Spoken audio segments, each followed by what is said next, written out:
কোরআনুল কারীমের 102 নম্বর সূরা, সূরার নাম হলো সূরাতুত তাকাসুর। 8টি আয়াত বিশিষ্ট এই সূরা। এই সূরার মধ্যে আল্লাহ তাআলা আমাদের সকলকে এই দুনিয়া ছেড়ে যে আমাদের চলে যেতে হবে, আমাদের যে লোভ, লালসা, চাওয়া পাওয়া সব যে একদিন মৃত্যুর সাথে সাথে সব ধসে যাবে, সব শেষ হয়ে যাবে, এই সূরার মাধ্যমে আল্লাহ তাআলা সেই কথাটুকু আমাদেরকে স্পষ্ট করে আবারও স্মরণ করে দিয়েছেন। আল্লাহু আকবার। প্রিয় সুধী, হযরত ওমর ফারুক রাদিয়াল্লাহু তাআলা আনহু বলেছেন যে মুতু ক্বাবলা আন তামুতু, তোমরা সত্যিকারে মরে যাওয়ার আগে একবার তোমরা একটু মরে দেখো। মানে হলো, আমরা যে মরব, মরার পরে আমার কি কি হতে পারে, আমার ফ্যামিলি কি ক্ষতি হতে পারে, আমার জন্য কে কে কান্না করতে পারে, আমার জন্য কি থেমে থাকতে পারে, কি হতে পারে বাস্তবতার। মুতু ক্বাবলা আন তামুতু, তুমি মরার আগে একবার মৃত্যুর চিন্তা করে দেখো। ওমর রাদিয়াল্লাহু বলছেন, একবার চিন্তা করে দেখো। দেখুন তো, আপনি একটু চিন্তার সাগরে ডুবে যাবেন যে আমি তো মরে যাব যে কোনো একদিন, এক সময়। আজকে যদি আমি মারা যাই, স্ত্রী আছে, আমার সন্তান আছে, তারা সন্তানগুলো ইয়াতিম হয়ে যাবে, স্ত্রী বিধবা হয়ে যাবেন, আমার ভাই, আমার বোন, তারা আমাকে হারিয়ে ভাই হারাবে, আমার বাবা মা আমাকে হারিয়ে সন্তান হারাবে। কিন্তু আমার জন্য কি কি থেমে থাকবে? আপনি হিসেব করে দেখবেন যে আপনার জন্য কিছুই থেমে থাকবে না, যেটার জন্য কিছু বাকি থেকে যায়। আজকে আপনি মরে চলে গেলে আপনার সম্পত্তি কে কে পাবে, সাথে সাথে তারা প্রাপ্য হয়ে যাবে, বন্টনের প্রশ্ন চলে আসবে। আপনি হীন দুনিয়া, সব ঠিকঠাক মতো চলছে। আপনি যে দোকানের ব্যবসা করছেন, হয়তো মনে করবেন যে ইস, আমি আজকে দেরি হওয়ার কারণে এতগুলো সমস্যা হয়ে গেল, আমি আজকে লেট করে আসার কারণে এই সমস্যা হয়ে গেল, আমি আজকে দোকান না খোলার কারণে এত টাকা লস হয়ে গেল। তাহলে আপনি একবার চিন্তা করেন, আপনি যদি আজকে মারা যান তাহলে কি ক্ষতি হতে পারে, কি লস হতে পারে, কি চলে যেতে পারে, কি থেকে যেতে পারে। আপনি হিসাব করলে দেখবেন যে আপনি ছাড়া সবকিছু ঠিকঠাক চলছে। আপনি আজকে নেই, আপনার সন্তান গিয়ে আপনার সেই দোকানের চেয়ারের মধ্যে বসে সে দোকানদারি শুরু করে দিয়েছে। আপনি যেই জায়গায় চাকরি করতেন সেখানে পদ শূন্য করে নতুন লোক ঘোষণা দেওয়া হয়েছে। আপনি যদি ইমামতি করে থাকেন, পরের বেলায় নতুন কেউ এসে ইমামতির জায়গায় দাঁড়িয়ে গেছে। আপনি যদি মুয়াজ্জিনি করে থাকেন, আপনি ইন্তেকাল করে যাওয়ার সাথে সাথে আযান বন্ধ হয়ে যায়নি, পরবর্তী ওয়াক্ত কেউ না কেউ এসে আযান কিন্তু দিয়ে দিচ্ছে।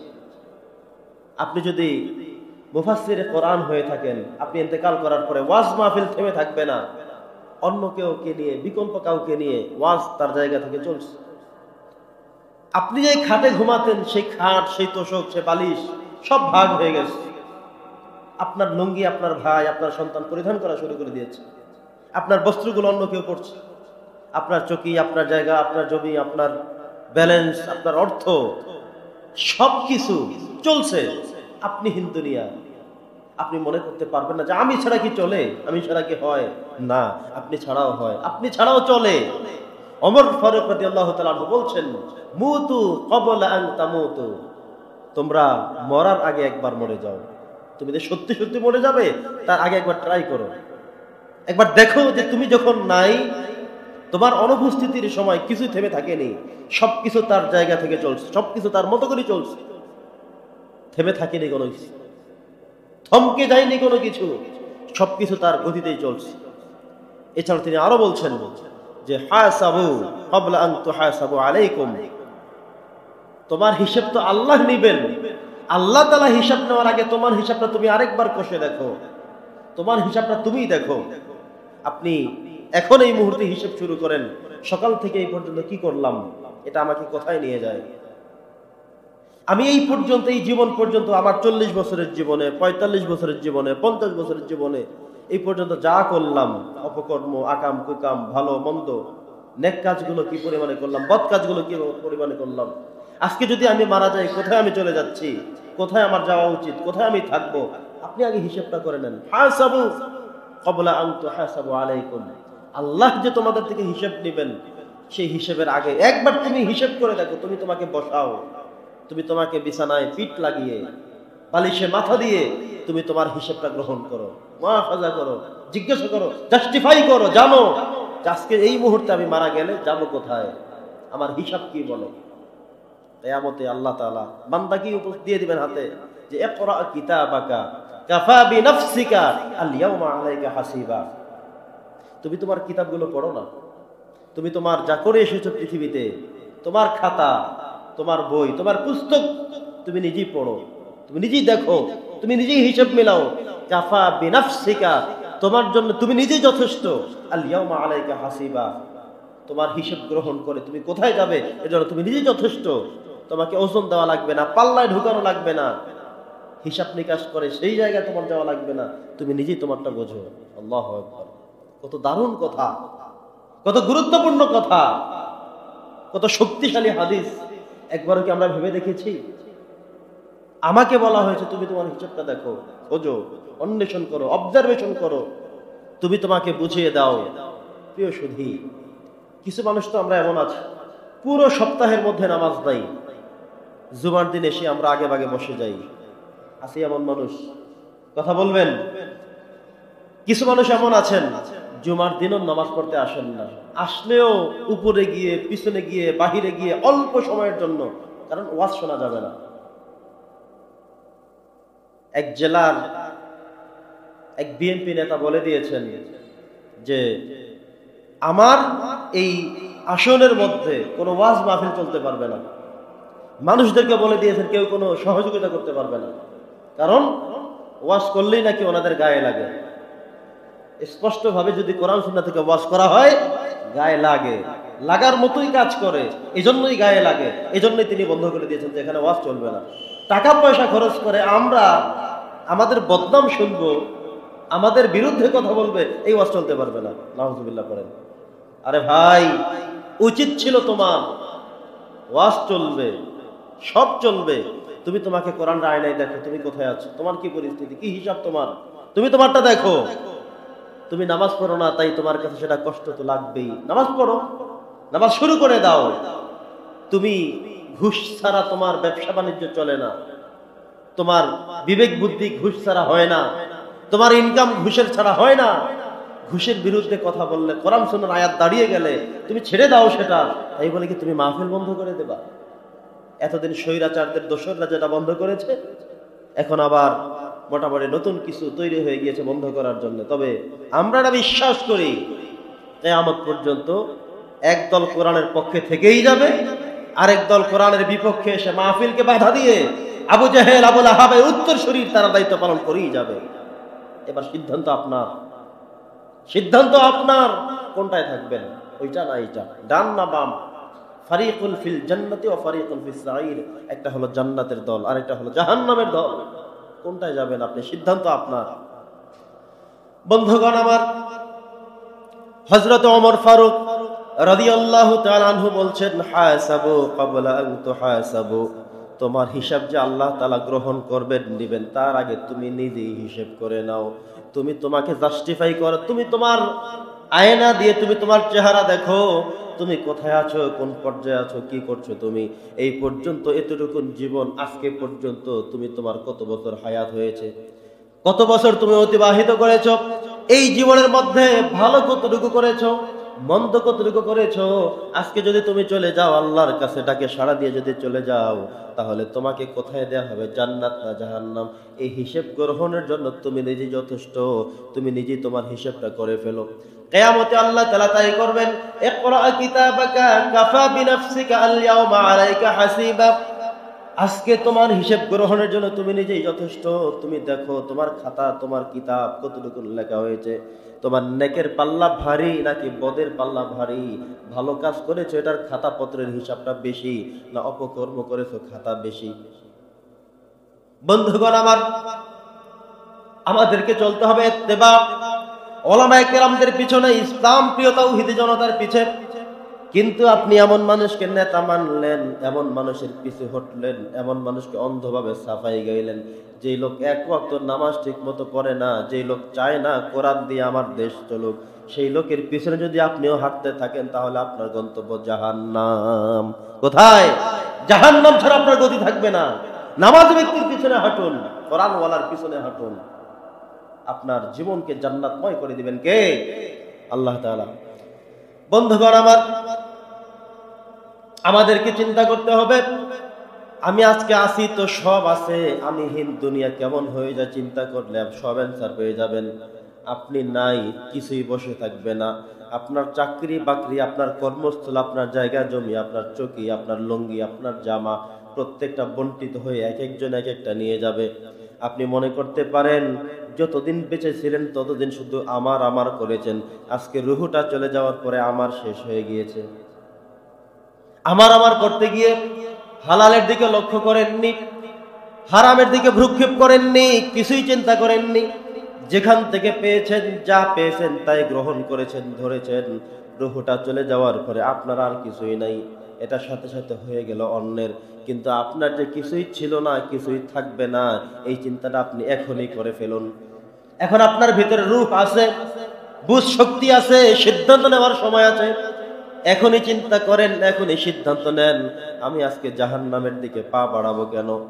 গুনাহের দিকে, জুলুমের দিকে পা বাড়াবো কেন, হাত বাড়াবো কেন? যদি আপনি জুলুমের দিকে হাত পা বাড়িয়ে দেন, তাহলে হিসেব দিতে হবে কার কাছে? আল্লাহর কাছে পরকালে হিসেব দিতে হবে। অতএব জুলুমের দিকে আগানো যাবে না, ঘুষের রাস্তায় আগানো যাবে না, সুদের টাকা ধরা যাবে না, পয়সা ধরা যাবে না। এভাবে যদি আপনি আপনার নিজেকে পরিচালিত করতে পারেন, নবী করিম সাল্লাল্লাহু আলাইহি সাল্লাম বলেছেন, সে দুনিয়ায় থাকা অবস্থায় জান্নাতের নিয়ামত ভোগ করতে শুরু করে দিবে। দুনিয়ায় থাকতে আপনি জান্নাতের সুখ ভোগ করা শুরু করে দিবেন। প্রিয় সুধী, ইন্তেকাল করবে যখন একজন ইমানদারের মৌতটা কত শান্তির। নবী করিম সাল্লাল্লাহু আলাইহি সাল্লাম বলেছেন, একজন ইমানদারের মৃত্যু হবে একটা হাদিয়া, তুহফাতুল মুমিনিল মাউত। একজন ইমানদারের মৃত্যু হবে একটা হাদিয়া স্বরূপ। জাস্ট রূহটা আস্তে করে বেরিয়ে চলে যাবে, একদম প্রশান্তি, কোনো কষ্ট, দুঃখ, ক্লেশ কিচ্ছু নাই। তোহফা, একটা হাদিয়া শুধুমাত্র। ধরুন আপনাকে কেউ একটা কিছু দিল, আস্তে করে দিল, আপনি তো সানন্দে হাস্যোজ্জ্বল চেহারায় গ্রহণ করলেন, ঠিক কিনা বলেন?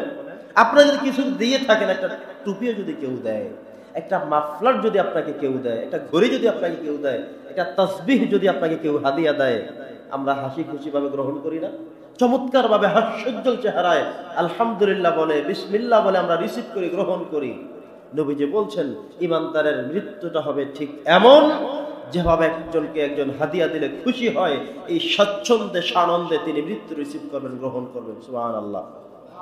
বন্ধুগণ আমার, ইমানদারদের মৃত্যু হবে হাদিয়া। তার রূহটা বের হবে, এমন করে বের হবে, ব্যাখ্যা করা হয়েছে, বলা হয়েছে, একজন মানুষের রূহটা তেমন করে বের হবে। একটা বাচ্চা মানুষ, একজন নিষ্পাপ শিশু মায়ের দুধ মুখে নিয়ে খেতে থাকলো, বাচ্চা আস্তে করে ঘুমিয়ে গেল। মা যেভাবে তার মুখ থেকে আস্তে করে দুধের বোঁটা বের করে আনলেন, বাচ্চা টের পেলেন না, ঘুমোতেই থাকলেন, চুষতেই থাকলেন। তিনি চলে গেলেন, তিনি কিন্তু কাছে নেই, বাচ্চা কিন্তু এখনো ঘুমায়। বাচ্চার মনে হচ্ছে মা এখনো আছে, এখন আমি দুধ খাচ্ছি, অথচ কিন্তু আলাদা হয়ে গেছে।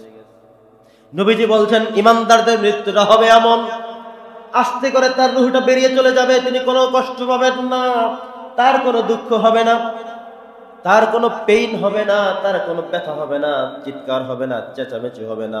তুহফাতুল মুমিনিল মাউত, মুমিনদের, ইমানদারদের মৃত্যুটা হবে আস্তে করে, এভাবে চলে যাবে, কোনো কষ্ট হবে না। আর যারা কাফের, তাদের যখন রূহ কবজ করা হবে, হাদিসের মধ্যে এসেছে, একটা জীবিত ছাগলকে যদি তার চামড়া খসাবার জন্য উল্টা ভাইলে ধরে জোরে জোরে চামড়ার টান দেওয়া হয়, আর খাসি ছাগলটি যেভাবে চিৎকার করবে, চেঁচামেচি করে উঠবে, একজন কাফের, একজন ইসলাম বিদ্বেষী মানুষের রূহ কবজ করার সময় তার অবস্থাটা হবে শুধুমাত্র এমন না, বরং জীবিত ছাগলের চামড়া খসবার যত কষ্ট, তার থেকে 80 গুণ বেশি কষ্ট পাবে একটা মানুষের, একটা কাফের, একটা বেঈমানের রূহ কবজ করার সময়। বলে নাউজুবিল্লাহ। আমাদের রূহ কবজ হবে, আমরা কি শান্তি চাই নাকি আযাব চাই? কথা বলে আমরা শান্তি চাই। ইমানদারের মৃত্যু, আমাদের মৃত্যুটা যেন হয় হাদিয়া, তোহফা, যেভাবে নবীজি বর্ণনা করেছেন। ইমানদারদের মৃত্যু হবে আনন্দদায়ক, আরামদায়ক। সুবহানাল্লাহ। প্রিয় সুধী, কাফেরদের মৃত্যু, ইমানদারদের মৃত্যু যখন শেষ হয়ে যাবে, আমরা অনেকে মনে করি জানাজার সময়, যত বেশি অনেকে মনে করেন, জানাজার সময় জিজ্ঞাসা করেন, বলে থাকেন, এই লোকটি কেমন ছিল, একটা হাদিস আছে এভাবে, যদি উপস্থিত ক্ষেত্রে সমস্ত মানুষ যদি ভোট দেয়, সাক্ষ্য দেয়, বলে লোকটি ভালো ছিল, তাহলে তিনি জান্নাতি হবেন। আর যদি মানুষ তাকে বলে খারাপ ছিল, তাহলে তিনি জাহান্নামী হবেন। এটা হলে মনের কথা, ভিতর থেকে বলতে হবে, মন থেকে বলতে হবে। কিন্তু জানাজায় দাঁড়িয়ে আপনি সবার থেকে এবার কৌফিয়তের ভাই সবাই বলেন লোকটা কেমন ছিল, উনি যে খারাপ ছিল কিংবা ভালো ছিল, আজকে তার বিদায় মুহূর্তে কেউ বলবে না লোকটা খারাপ ছিল, একথা কেউ বলবে না, একথা কেউ বলার কোনো সুযোগ নেই, কেউ বলার সাহস করবে না। আজকে সব মানুষ বলবে ভালো ছিল, কারণ এই ইন্তেকাল করার পরে তার ভালো কাজগুলোর ব্যাপারে কথা হয়েছিল। ইন্তেকাল করার পরে সব মানুষ এতক্ষণ যারা বক্তব্য দিলেন, কথা বললেন, সন্তানরা আবেগ ঝরালেন, চোখের পানি ফেললেন, তার শুভাকাঙ্ক্ষীরা বক্তব্য দিলেন, লোক বললেন লোকটি নামাজ যদিও না পড়েছে কিন্তু লোকটি ভালো ছিল, ঠিক মতো জাকাত দিত, ঠিক মতো বিচার করত, ঠিক মতো এমন সেমন করতো, ঠিক কিনা বলেন? এভাবে যখন করেছে, এবার উপস্থিত যারা ছিল সবাইকে বলল আপনারা বলেন কেমন ছিল, সবাই বলে ভালো ছিল। আপনি মনে করবেন না এই ওয়াদা এই মুহূর্তে নেওয়ার পরে জান্নাতে ঢুকে দিবে, এত সোজা না। বরং প্রত্যেকটা মানুষ যারা যারা উপস্থিত হলেন মন থেকে কাঁদবে, হৃদয় থেকে কাঁদবে, হৃদয় হাহাকার করবে, আহারে কত ভালো মানুষ ছিল, নামাজগুলো পড়তো ঠিক মতো জামাতে, কখনো ছেড়ে দিতে দেখি নাই, মানুষকে দান সাদকা করতো, ইনসাফপূর্ণ কাজ করতো, এমন একজন ভালো মানুষ চলে গেল, এটা বলতে হবে মন থেকে। আর যখন মন থেকে তাকে শূন্যতা অনুভব করবে, দুঃখ প্রকাশ করবে, আল্লাহ রাসূল সাল্লাল্লাহু আলাইহি ওয়াসাল্লাম বললেন কদ ওয়াজাবাতিল জান্নাহ, তার জন্য আল্লাহ তাআলা জান্নাতকে ওয়াজিব করে দিবেন। সুবহানাল্লাহ, জান্নাতকে ওয়াজিব করে দেয়া হবে। সবাই বলল লোকটি ভালো ছিল, কিন্তু আপনি জোর করে বললেন এই সবাই বলেন, হাত তুলে বলেন কেমন ছিল। এখন সবাই বলল, এই বলা সেই বলা কিন্তু সমান না। প্রিয় সুধী, এই জন্য জানাজার নামাজের মধ্য দিয়ে হাজার হাজার লক্ষ লক্ষ টাকা ব্যয় করি, জান্নাত কেনা সম্ভব না। সম্ভব? কথা বলেন, টাকা দিয়ে কি জান্নাত কেনা সম্ভব? আপনি মনে করতে পারেন অনেক টাকা পয়সার মালিক, কিন্তু আমল যদি ঠিক থাকে, আপনি কত টাকার মালিক, কি করেছেন, কি রেখেছেন, এটা হিসেব তো নেই। বরং আপনি কি পর্যন্ত আমল করেছেন, আপনার আমল আপনাকে বাঁকতে দিবে, বলে দিবে, বাস্তবতা দেখিয়ে দিবে আপনি কোথায় চলে যাবেন, কোন পর্যন্ত যাবেন, আমল আপনাকে বলবে। কিন্তু আমল ঠিক থাকবে না, আমলের কোনো হিসেব থাকবে না, আমলের কোনো খবর থাকবে না। আর উপস্থিত ক্ষেত্রে মানুষকে আপনি সাক্ষ্য নিবেন এক, দ্বিতীয় বিষয় হলো লক্ষ লক্ষ হাজার হাজার টাকা বিতরণ করবেন, কারা এসেছে, নামাজ পড়েছে, কে কে দোয়া করেছে, মিলাদ পড়াবেন, 4 দিনের দিন গরু কেটে খাওয়াবেন। এই সব কিছু হলো নফল বিষয়, মুবাহ বিষয়, করলে কিছু পেলো, না করলে নাই। কিন্তু এটার দ্বারা মৃত ব্যক্তিকে, মাইয়িতকে ক্ষমা করে জান্নাত দিয়ে দেওয়া হবে, এমন কোন হাদিস আমরা কখনো পাইনি। বুঝতে পেরেছেন? তাহলে প্রথম শর্ত হলো আপনার ঈমান আমল ঠিক থাকতে হবে, নেফাকি থাকবে। যখন কবরে রাখা হবে, একজন ঈমানদারদের জন্য প্রশ্ন করা হবে মার রব্বুক, তোমার রবকে, তোমার সৃষ্টিকর্তাকে। আমরা তখন কি বলবো? আমার রব আল্লাহ, আল্লাহ আমার রব, এই রবই আমার সব, আল্লাহ আমার রব, এই রবই আমার সব, দমে দমে তনু মনে তারি অনুভব, আল্লাহ আমার রব, এই রবই আমার সব। প্রত্যেক ঈমানদারেরা তাদের অন্তর থেকে সাথে সাথেই বলে দিবে, চিন্তা নাই, টেনশন নাই, কারো কোনো ভয়ভীতি নাই। তিনি যখন বলবেন মান রব্বুক, তোমার রবকে, সৃষ্টিকর্তাকে, তিনি টেনশন ছাড়াই নিদারুণ ভাবে বলে দিবেন রব্বি আল্লাহ। কি বলবেন? আমার রব হচ্ছে আল্লাহ। এরপরে প্রশ্ন করা হবে ওয়া দীনুক, তোমার ধর্মের নাম কি, কোন ধর্মে ছিলা তুমি? তিনি বললেন দীনি আল ইসলাম, আমার ধর্মের নাম ইসলাম। নবীজির পরিচয় জানতে চাওয়া হবে, উত্তর দিয়ে ফেলতে পারবে, কোনো সমস্যা থাকবে না, টেনশন থাকবে না। আর যদি কাফের হয়ে থাকে, মুনাফিক হয়ে থাকে, মুশরিক হয়ে থাকে, তাকে যখন জিজ্ঞাসা করবে মান রব্বুক, তোমার রবকে, সে বলতে পারবে না। কারণ রবের সাথে দৈনিক 5 বার দেখা করার কথা ছিল, 5 বার এসে মসজিদে সালাত আদায় করার কথা ছিল, সিজদা দেওয়ার কথা ছিল, রুকু দেওয়ার কথা ছিল, তাসবিহ পড়ার কথা ছিল, সুবহানা রাব্বিয়াল আযীম, সুবহানা রাব্বিয়াল আ'লা। সে যখন এগুলো পড়ে নাই, চালাকি করেছে, মনে করেছে কোনো চিন্তা নাই, খাও দাও করতে করো, দুনিয়াটা মস্ত বড়। কিন্তু আজরাইল হঠাৎ করে সেই যে নিয়ে গেল, বুঝতেও পারে নাই এত তাড়াতাড়ি চলে যাবে। মাঝে মধ্যে আমরা বলি এত তাড়াতাড়ি কেন মরলো, আমি মানতেই পারি না। এমন কি বলে? এটা শিরকি কথা। কি কথা? যে এত তাড়াতাড়ি মরবে, মানতেই পারি না। আপনি কি মানার কেউ? আপনি কি ধরে রাখার কেউ? আপনি একজনকে মেরে ফেলবেন পারবেন না ততক্ষণ পর্যন্ত যতক্ষণ আল্লাহর হুকুম না হবে।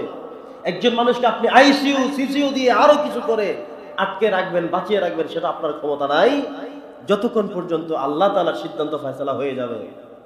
একজন মানুষ তো গর্ভের মধ্যেও মারা যায়, বের হওয়ার 2-1 ঘন্টা পরেও মারা যায়, 5 বছরে পানিতে পরেও মারা যায়, যাই কিনা বলেন? আপনি মানার না মানার কে? আপনি কেন বলবেন যে মানতেই পারি না? ভাই, মানার কি কোনো কিছু এখানে? একটু কথা বলবেন। আপনি মানার না মানার কেউ না, এই কথা বলার কোনো অধিকার আপনার নাই। নিষিদ্ধ কথা, গুনাহের কথা, আল্লাহ রাগ করেন। এমনও দেখেছি বাবা বিছানায় শায়িত, শয্যায়, কষ্ট পাচ্ছে প্রতিনিয়ত, এত কষ্ট পাচ্ছে সন্তানরা পারে না তাকে ধরে কবরের মধ্যে রেখে আসে। কারণ বাবার কষ্ট দেখে নিজেরাও সহ্য করতে পারে না। বাস্তবতা কিন্তু এমন অনেক হয়, বাস্তবতা এমন, বাবা কষ্ট পাচ্ছেন, সহ্য হচ্ছে না, অনেক বার্ধক্য হয়ে গিয়েছেন, কিন্তু প্রহর গুনছেন, কতক্ষণ পর পর লক্ষ্য করে দেখছেন মারা গিয়েছে কিনা, মরছে কিনা, এখনো আছে কিনা, দেখেন যে এখনো আছে। দিনকে দিন যাচ্ছে, মাসের পর মাস যাচ্ছে, বছর পালিয়ে যাচ্ছে, এখনো জীবিত। রাখেন কে? জোরে বলেন, কে বাঁচিয়ে রাখেন? আল্লাহ রাখেন। আপনি ইচ্ছা করলে তো রুহটাকে সরাই দিয়া লাশটাকে কবরে ফেলার কোনো সুযোগ আছে? কথা বলেন, আছে? নাই, কোনো সুযোগ আপনার নাই। আপনার মন মতো হোক বা নাই হোক, আপনার পছন্দ মতো হোক বা নাই হোক, আপনি চিন্তা করেন বা নাই করেন, আপনাকে মেনে নিতেই হবে। যে আমি কিছুতেই মানতে পারতেছি না, এটা কোনো ইমানদারের কথা হতেই পারে না। প্রিয় সুধী, তো যেই সিদ্ধান্ত আল্লাহর, সেটাই আপনাকে মেনে নিতে হবে। আপনি কাউকে জোর করে কবরেও দিতে পারবেন না। আবার ফুটন্ত বয়স, ফুটফুটে মানুষ, চমৎকার চেহারা, যুবক মানুষ, যুবতী মানুষ, হাঁটা চলা করছে, সব ঠিকঠাক, হঠাৎ করে মারা গেল, এখন কি আপনি মানতেই পারলেন না? এটা কি বলা যাবে? কথা বলেন। আপনি মানতেই পারেন না, কোনোভাবে বুঝাতেই পারেন না, এই কথা বলা ইমানদারদের জন্য শোভনীয় নয়। এটা কখনোই বলা যাবে না। বরং আল্লাহ তাআলার যে সিদ্ধান্ত, ওয়াল কদরি খাইরিহি ওয়া শাররিহি মিনাল্লাহি তাআলা, কার থেকে আসে? জোরে বলবেন, কার থেকে? আল্লাহর থেকে আসে। সব সেখানে লেখা, সেটাই হয়ে গিয়েছে। আপনি নতুন করে বুঝতে পারেন বা নাই পারেন, বুঝে আসুক বা নাই আসুক, মানতে পারেন বা নাই পারেন, এ কথা জবান দিয়ে বলা যাবে না যেটা আমি মানতেই পারি না, এটা হতেই পারে না, এমন কোনো কথা বলার কোনো সুযোগ আছে? বন্ধুগণ আমার, আর যদি কাফের হয়ে থাকে, মুশরিক হয়ে থাকে, যখন তাকে কবরের মধ্যে রাখা হবে, কবরের মধ্যে যাওয়ার পরে যখন তাকে প্রশ্ন করা হবে, মান রব্বুকা ওয়া মা দীনুকা ওয়া মান নাবিয়্যুকা, সে বলবে আমি এগুলো কিছুই পারি না, কখনোই শুনি নাই, কি জিজ্ঞাসা করছেন, কিছুই পারি না। এমন ভাবে ফেরেশতারা আসবে, তার সামনে ত্রাস শুরু করবে। হাদিসের মধ্যে আসছে, ওই ভয়ঙ্কর ফেরেশতা আসবে যাদের চেহারা থাকবে কালো, কুচকুচে কালো, আর চোখগুলো থাকবে নীল বর্ণের। তাদের চোখের দিকে তাকিয়ে আর শরীরের দিকে তাকিয়ে মৃত ব্যক্তি, ওই যে ব্যক্তি, তিনি আরো বেশি ভয় পেয়ে যাবেন। এমন ভাবে ত্রাস করা হবে, কারণ সে তো এমনিতেই জাহান্নামের অধিবাসী, দুনিয়াতে তো নেক পথে হক পথে চলতোই না, এখন কবরে রাখার পরেও সে তো যাবে জাহান্নামে।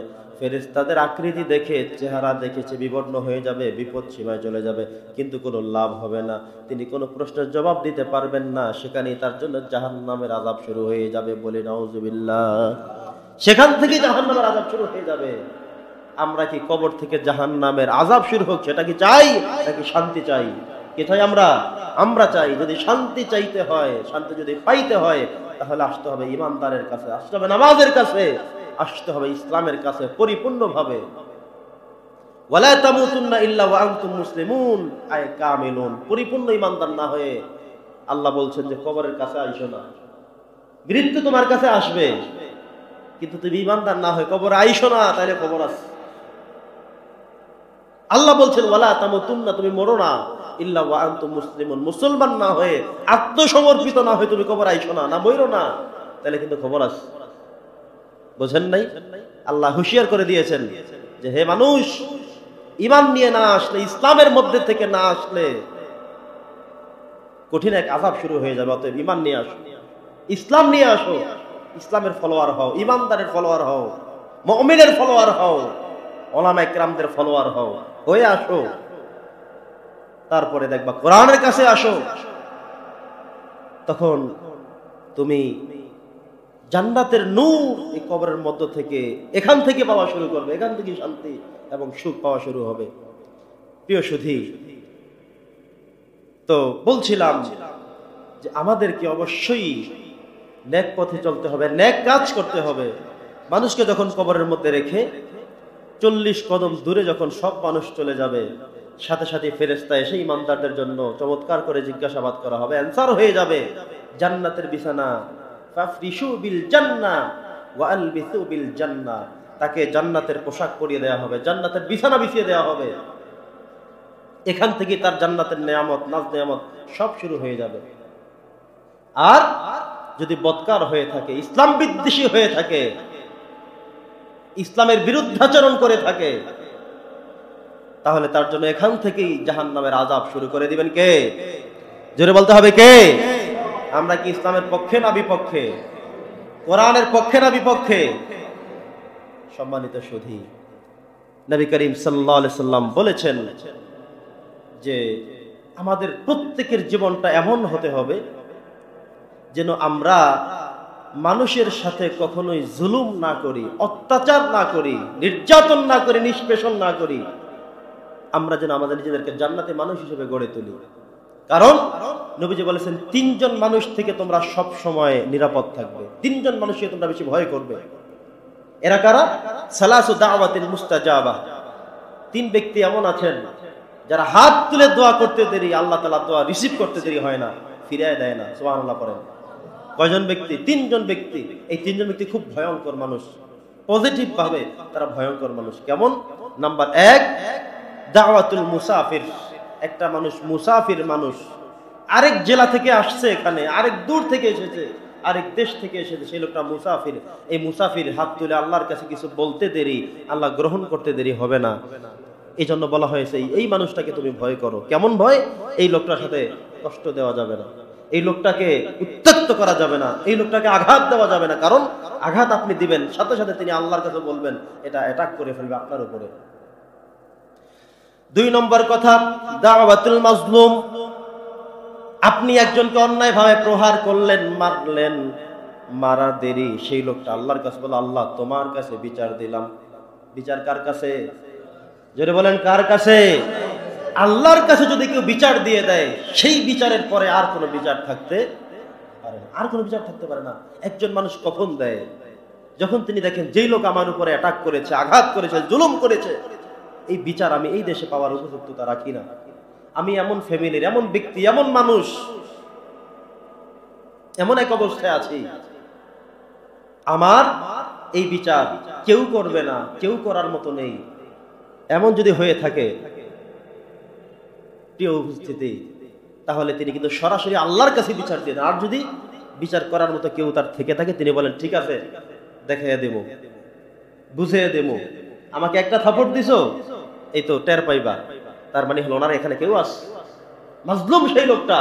আর যদি তিনি বলেন যে আমি আল্লাহর কাছে বিচার দিলাম, কারণ বিচার কেউ করবে না আমার, তুমি যে আমাকে প্রহার করেছো, মেরেছো, জুলুম করেছো, এই বিচার তোমার নেতা ফাতা কেউ করবে না, অতএব বিচার দিলাম স্বয়ং আল্লাহর কাছে।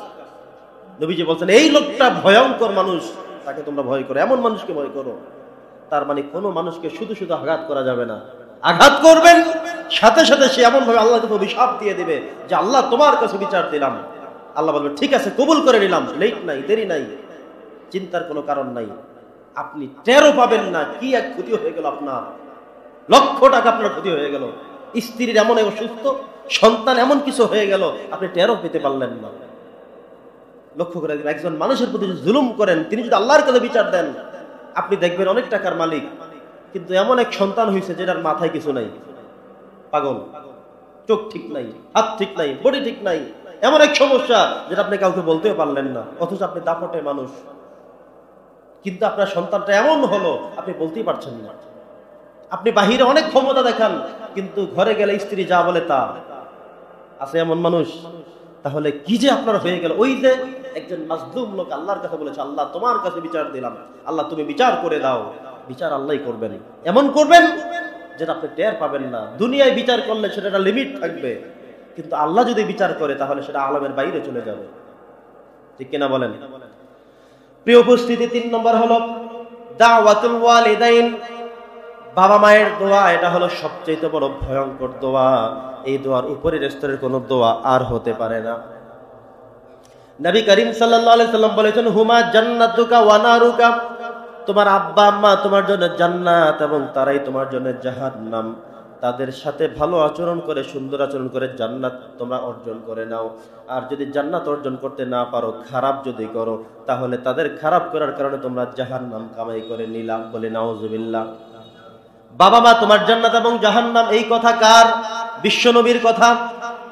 হুমা জান্নাতুকা ওয়া নারুকা, বাবা মা তোমার জন্য জান্নাত আর বাবা মাই তোমার জন্য জাহান্নাম।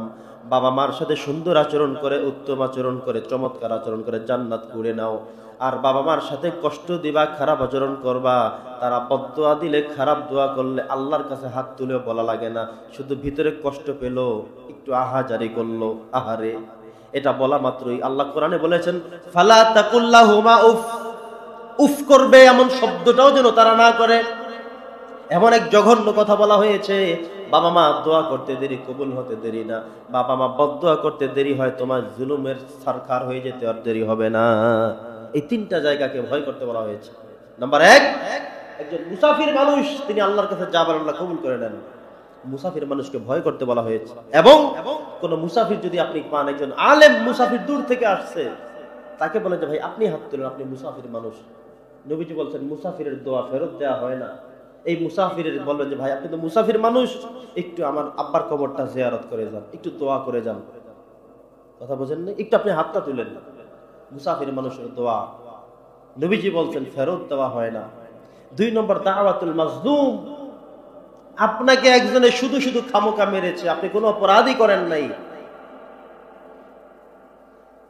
এমন যদি আপনাকে করে থাকে, আপনি বিচারটা আল্লাহর কাছে দিয়ে দেন না। দেখলেন যে এখানে বিচার করার মতো কেউ নাই, সব দলীয় মানুষ, আমি যত কিছুই বলি আমার কথায় কোনো কর্ণপাত করবে না, কিন্তু আমি জানি আমি নিরপরাধ, আমি সামান্য অপরাধ করিনি, আমি সংশ্লিষ্ট কেউ না, কিন্তু আমাকে শাস্তি দেয়া হচ্ছে। বিচার দিতে কার কাছে? আল্লাহর কাছে। আল্লাহ বলছেন এই দোয়া আমি ফেরত দেব না। আরেকটা হলো দুআউল ওয়ালিদাইন, বাবা মায়ের দোয়া। অনেক সময় আমরা বাবা মার কাছে দোয়া না আছে অনেক দূরে চলে যাই,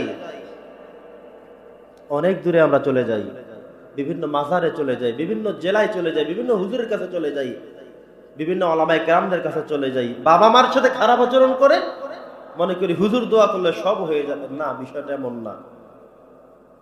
আগে বাবা মার সাথে সুন্দর আচরণ করে দোয়া তাদের থেকে নিতে হবে, সেই সাথে সংযুক্ত করতে হবে বাকিগুলো, যেগুলো প্লাস পয়েন্ট সেগুলো।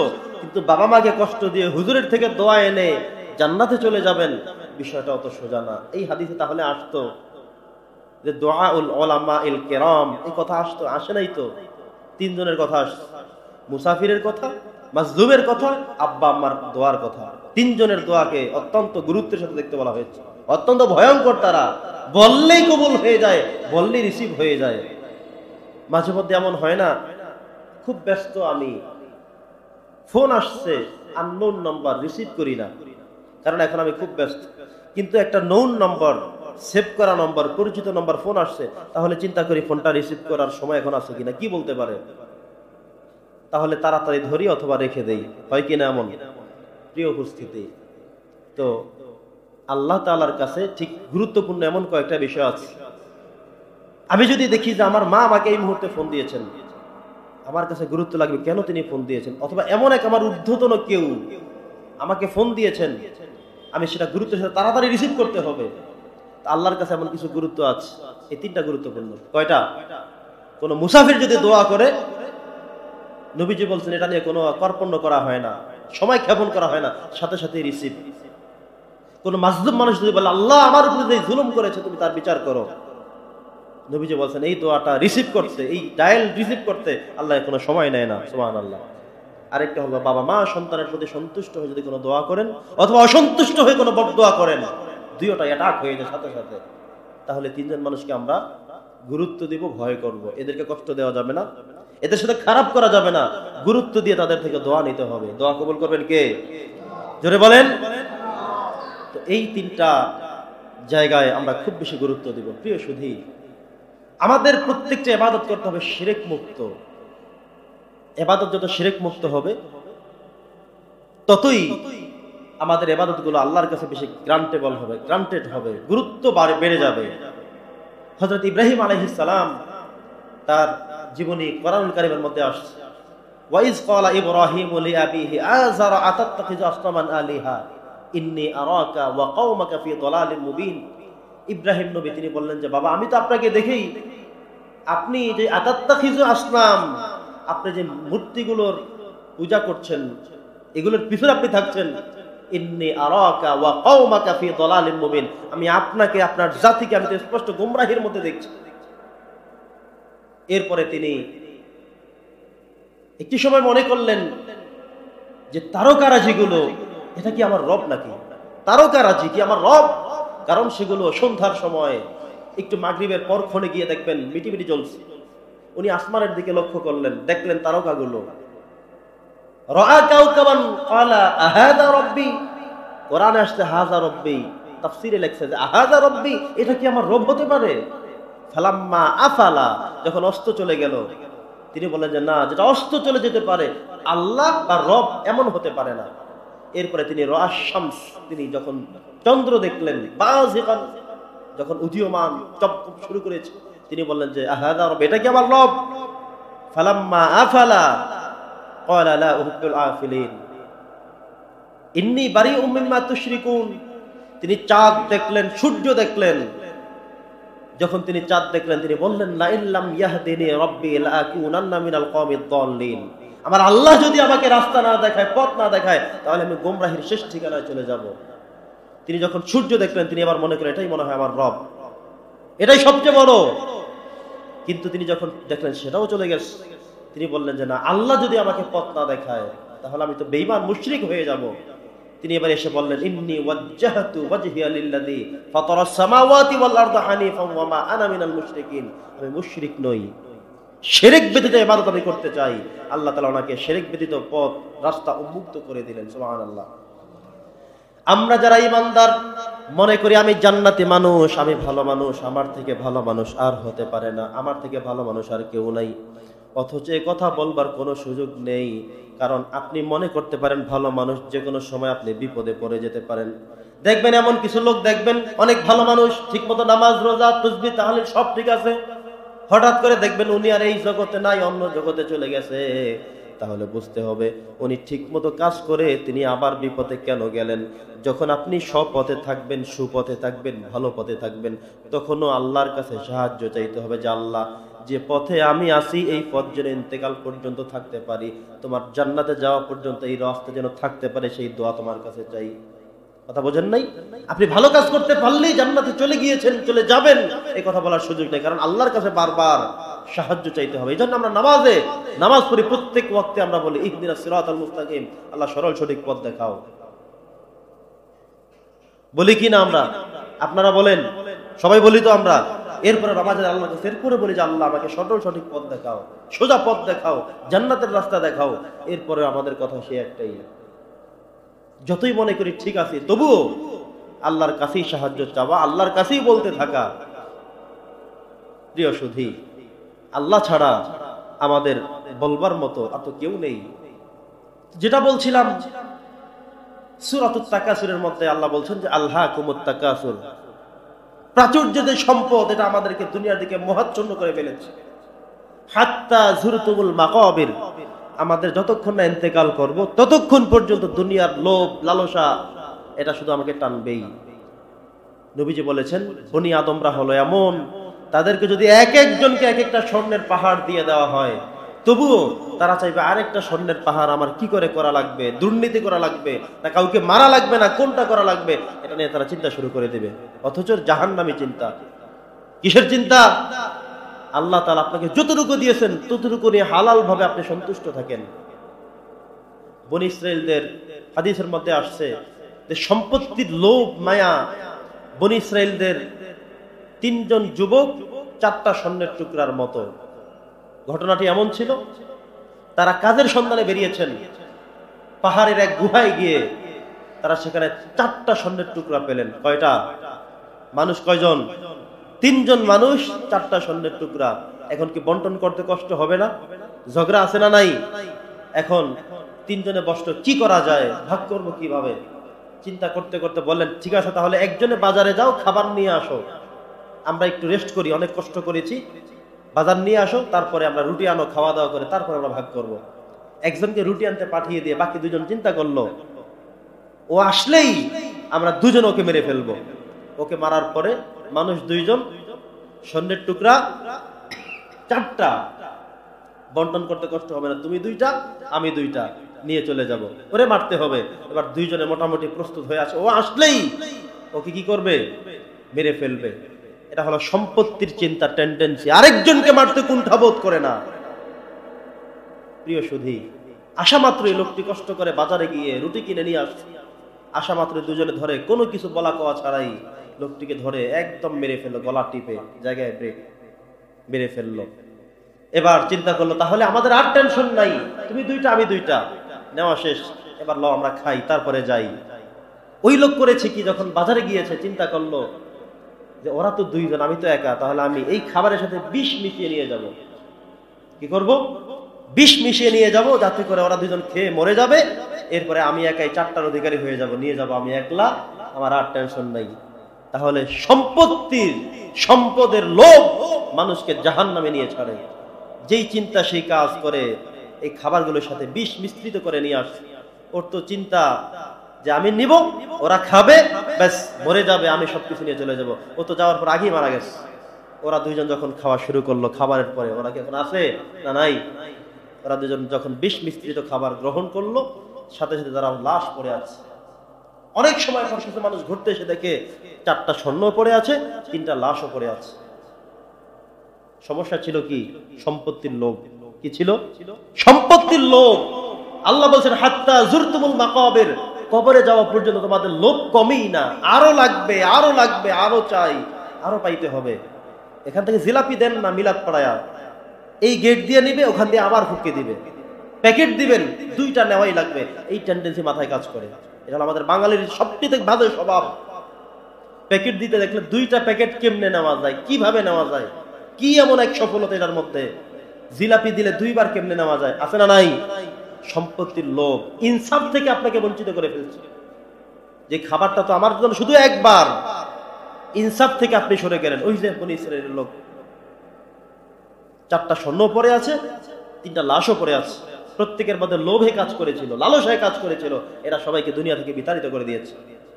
এরা প্রত্যেকেই হত্যাকারী, প্রত্যেকের জন্য আল্লাহর কোনো ক্ষমা নাই। কারণ যিনি আগে মারা গেছেন, তিনি তো বিষ মিশাই নিয়ে আসছেন 2জনকে হত্যা করতে। তিনি নিজেও হত্যা হলেন, আবার তিনি যিনি হত্যা করলেনও। কথা কি বোঝেন নাই? তার মানে প্রত্যেকে হত্যা করেছে। জান্নাত আছে কারো জন্য? কথা বলেন। এজন্য এহেন কাজ করা যাবে না।